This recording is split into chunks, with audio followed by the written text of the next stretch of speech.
সবুজ গুগু বা green গুগু Asia মহাদেশের ভিতরে সবচেয়ে সুন্দর প্রজাতির গুগু হচ্ছে এই গ্রিন গুগু। এটা বর্তমানে খুবই রেয়ার। বাচ্চা থেকে পোষা এই পেয়ারটা আমার কাছে, আমি একদম বাচ্চা থেকে পুষতেছি। অনেক কষ্টে এই বাচ্চা পেয়ারটা আমি ম্যানেজ করেছিলাম। আপনারা পাখিগুলা দেখেই বুঝতে পারতেছেন যে এগুলা পোষা পাখি।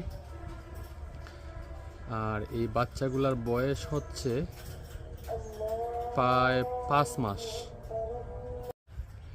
চমৎকার এই সবুজ গুগু বা গ্রিন গুগুগুলা আমি একদম ছোট্ট বাচ্চা থেকে সংগ্রহ করেছিলাম। এগুলা মূলত ইন্ডিয়া থেকে বর্ডার হয়ে আসে। হ্যাঁ, তো এই জোড়াটা হচ্ছে বর্তমানে বয়স হচ্ছে 5 মাস বলতে পারেন। নিউ এডাল এবং মেল ফিমেলটা কনফার্ম হয়ে গেছে। এই প্রথমে যেটা দেখতেছেন এটা মেল, আর পিছনে যেটা দেখতেছেন ওটা ফিমেল। ওইটা একটু